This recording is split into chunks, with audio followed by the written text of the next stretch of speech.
The dog days of summer. During the months of July and August, we can expect some of our hottest days here on the Gulf Coast. With low winds and blistering heat, fishing can become a very tough process, and you will often hear anglers talk about beating the heat. In my last couple videos, we went about beating the heat with night fishing, which is an excellent tactic, but I also realized that not everyone can just ruin their sleep schedule and go out to purchase a light setup all for the sake of fishing. So in today's video, we're going to be going over some other ways you can beat the heat here on the Gulf Coast. If that sounds cool to you, then make sure to stick around. When it comes to beating the heat, the sun is your number one enemy. As soon as that sun rises, it starts beaming down on the water and heating things up. So one of the best things you can do to mitigate that is to be on the water early. If you can make it to your spot before the sun is up, that's a great way to get ahead of the heat and give yourself a way better opportunity at catching fish. If you're launching a kayak or a boat, it's a good idea to get to the launch a half hour early to give yourself ample time to load up and make your way to your fishing spot. For summertime fishing, it's very important you understand lure selection. Summertime quite literally heats things up, especially in the marsh.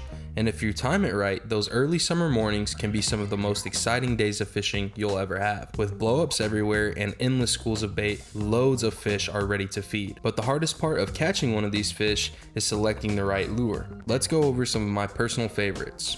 Coming in at number 1 for summertime lures is going to be the topwater.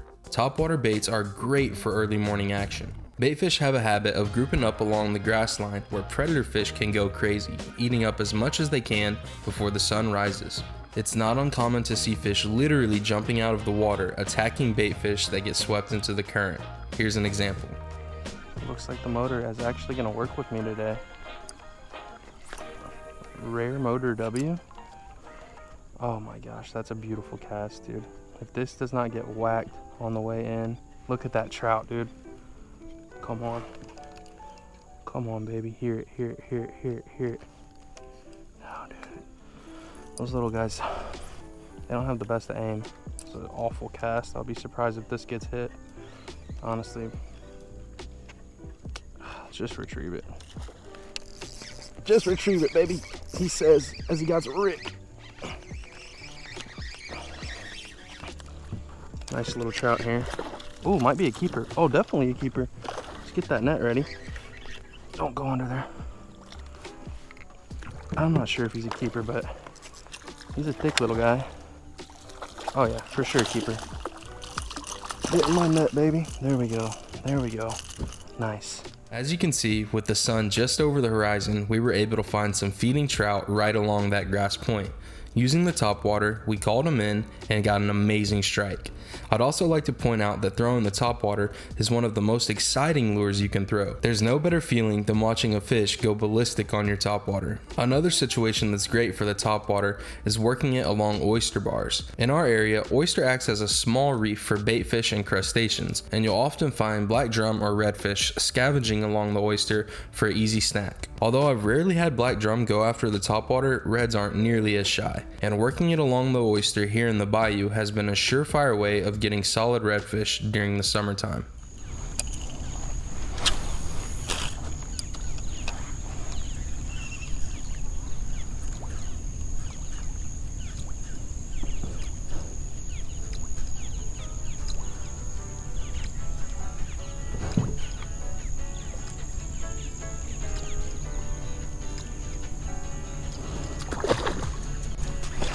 We got him, y'all. Let's go. Oh, no, not like this, not like this, not like this. Okay. This is a nice fish that we got here on the topwater, boys. So I'm really trying to, we need, I think, to pull this motor up. I don't know what that is. It's got to be a red. If it's a flounder, and I was just talking about catching my first flounder on a topwater, nah, I want this all the way up. You come all the way up. I've seen some nightmares. This might be a flounder, guys. He's sticking to the bottom. This will be my first topwater flounder. Oh my gosh, look at him. Please, please. Oh man, this guy's got some power, and boy am I glad. It's gotta be a redfish. There's no way a flounder's doing all that.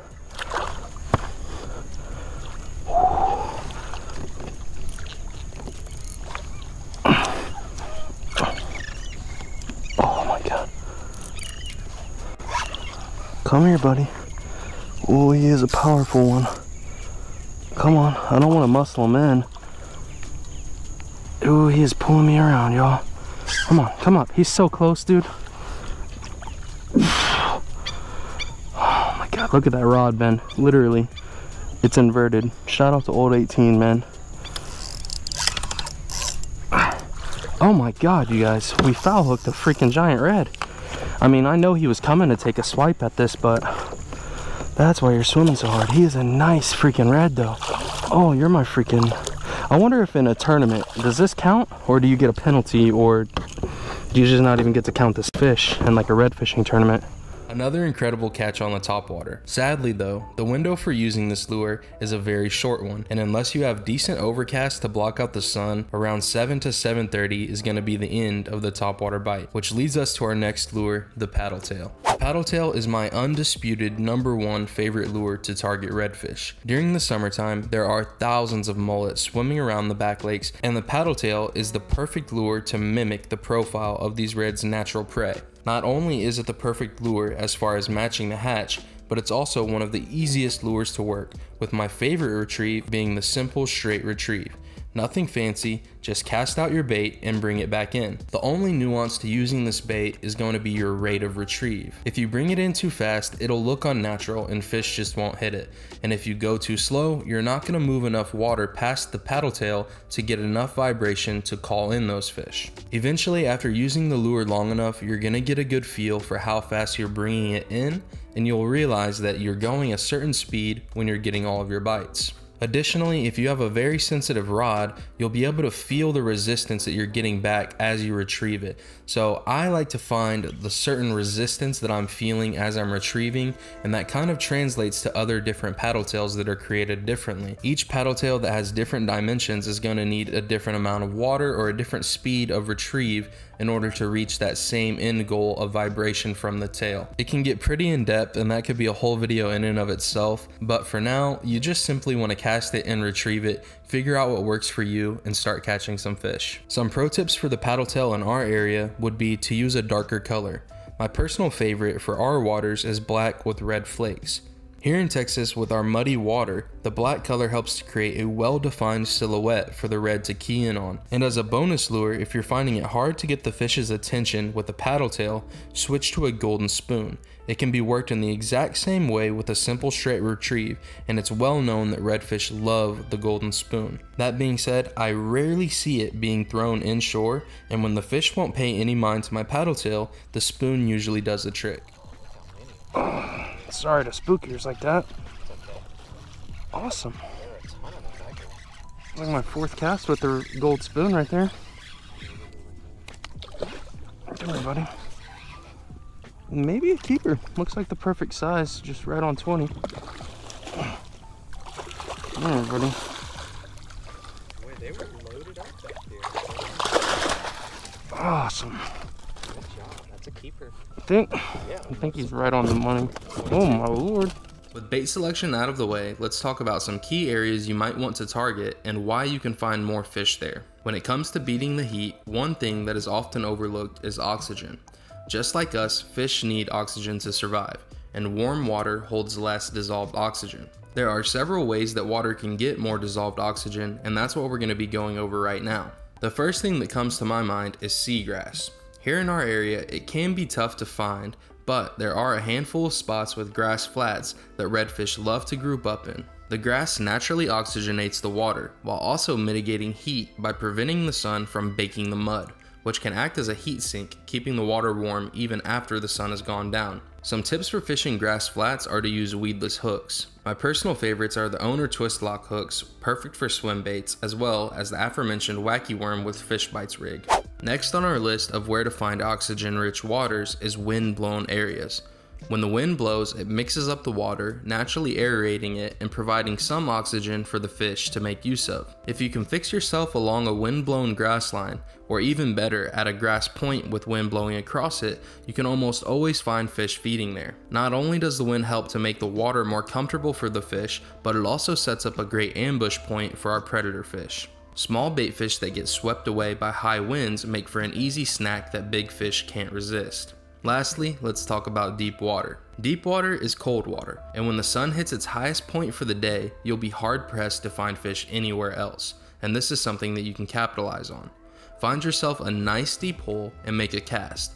Let your lure sink down for a few seconds in order to reach the bottom of the water column, and then start your retrieve. If you're lucky, a hungry fish might come along and whack your lure, leading to an easy catch. And that just about does it for my summertime fishing tips. The reality of fishing in the summertime is that you're really limited to a small bite window due to the intense heat the sun puts off. That being said, if you can key in on some of these areas and tactics that we mentioned, it can be the difference between grinding out your limit for the day and going home skunked. Obviously, live shrimp under a popping cork or croaker on a Carolina rig will help a ton, but I wanted this video to be more so focused on artificial lures and summertime fishing tactics. Let me know down in the comments if you would like to see a live bait edition for summertime fishing tips, and I'll see what I can do. If you guys stuck around to this point in the video, I want to say thank you, and I would like to ask y'all to please consider hitting that subscribe button. It's taken me a long time to learn all this stuff, and simply hitting that subscribe button helps me out a ton. Thanks again, and y'all have a great rest of y'all's day. Peace.